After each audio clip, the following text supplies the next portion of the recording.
मैं already captain Yogendra Singh Yadav Paramvir चक्र आज इस पंजाब की धरती पर पंजाब के उन वीरों को जिन्होंने आज से 25 साल पहले कारगिल के युद्ध में अपने प्राणों की आहुति दी, ऐसे उन परिवारों को कि देश के युवाओं के संग, क्योंकि आज जो देश का युवा है बड़ा इमोशनली कमज़ोर हो रहा है। थोड़ी सी विपत्ति आती है, चुनौती आती है, घबरा जाता है, हताश हो जाता है, निराश हो जाता है। तो हम एलन परिवार के साथ मिल करके इन युवाओं के बीच उन परिवारों को इसलिए ला रहे हैं कि यार आप लोगों की कोई बड़ी चुनौती नहीं है, आपको पढ़ना ही तो है, कलम ही तो चलानी है। अरे नंबर कम आए तो क्या हुआ।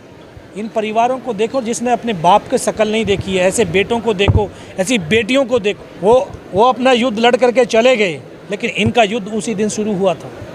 इन्होंने 25 साल उस युद्ध को लड़ा है, इस समाज में लड़ा है, और आज लेकिन फिर भी आपके सामने बड़ी हिम्मत के साथ में खड़े हैं, लोगों के लिए प्रेरणा के स्रोत बने। तो ऐसे योद्धा, ऐसे वीर बेटे बेटियां, वीरांगनाएं, माताएं, इन युवाओं की सबसे बड़ी प्रेरणा स्रोत होनी चाहिए। यही हम मिशन को लेकर के चलें। देखो यही है कि आप इन परिवारों का सम्मान करते रहें तो ये देश में शहादत की श्रृंखला चलती रहेगी और ये देश और ऊंची बुलंदियों को चलता रहेगा। और मैं इनको यही सबसे पहले राष्ट्र है, उसके बाद सब कुछ। जैसे नौजवान पीढ़ी नशे में लिप्त हो जा रही है, पंजाब में नशा बहुत ज़्यादा देश में तो ये जो नशा, मैं युवाओं से कहूँ, नशा किसका होना चाहिए? नशा होना चाहिए भारत माँ की मिट्टी का, भारत की, इस देश के प्रेम का नशा होना चाहिए।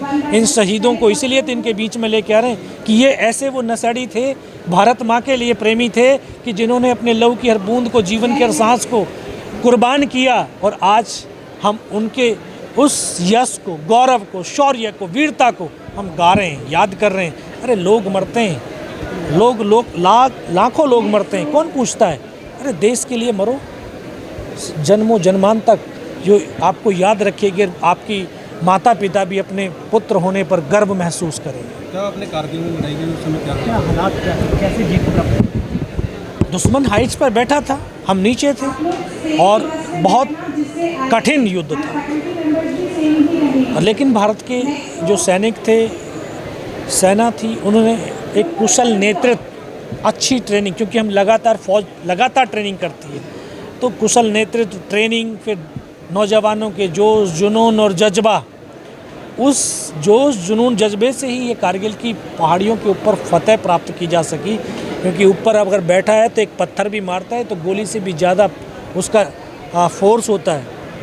लेकिन एक के बाद एक शहीद भी होते रहे, लेकिन हिम्मत नहीं हारी, और जब हिम्मत नहीं हारते हैं तो विजय तो सुनिश्चित होती है। बात कीजिए अग्निवीर योजना की, सरकार ने जो चलाई है 4 साल की योजना लगेगी, उसमें कैसे देखते हैं आप? कितनी ट्रेनिंग होगी तो फिर कैसे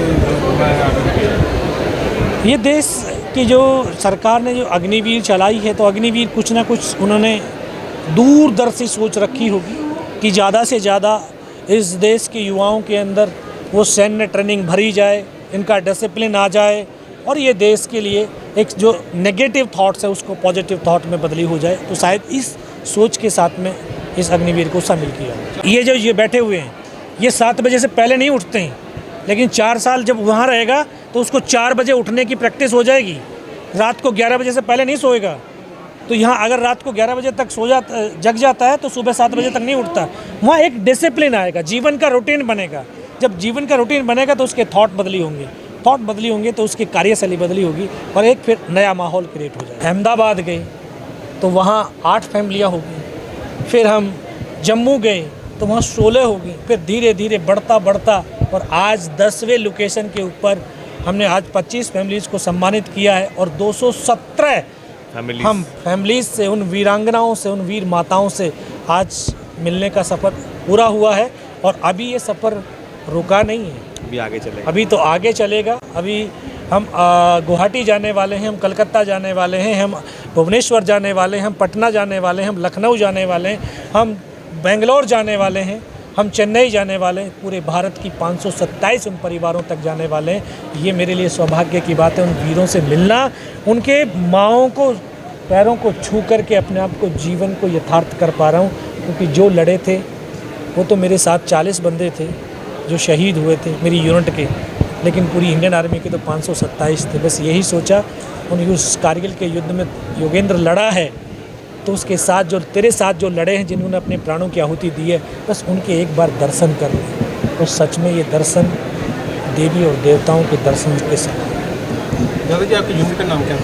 18 ग्रेनेडियर, मैं 18 ग्रेनेडियर का हूँ। और आज 18 ग्रेनेडियर नहीं, पूरी इंडियन आर्मी के लिए, उन भारत माँ के उन बेटों के लिए हम नमन कर रहे हैं, वंदन कर रहे हैं, क्योंकि हम इनका सम्मान नहीं कर सकते। इन्होंने राष्ट्र का सम्मान किया है, हम इनको सिर्फ वंदन कर सकते हैं।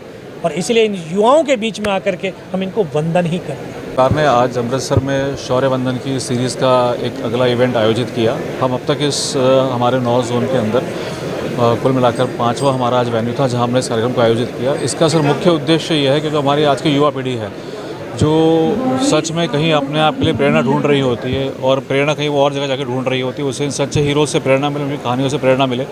और जो आज का युवा और आज का हर व्यक्ति जरा सी परेशानियों से, आपत्तियों से परेशान घबरा जाता है, तो उसको आज एक बात समझ में आए कि किस हौसले के जज्बात के साथ में आज इन लोगों ने देश की सेवा की और अपने प्राण हंसी खुशी निछावर कर दी। तो युवा को हम चाहते हैं कि एक सच्चे सेंस में मोटिवेशन और ट्रांसफॉर्मेशन मिले, जिससे वो जीवन में अपने लक्ष्य को लेकर उस पर आगे बढ़ सके। एलन का एक छोटा सा प्रयास है इन सभी की वंदना करने के लिए। आपका कोड में नाम? मैं सदानंद वाणी हूँ और मैं एलन कैरियर इंस्टीट्यूट के इस नॉर्थ जोन को लीड करता हूँ, यहाँ पे नॉर्थ जोनल हेड।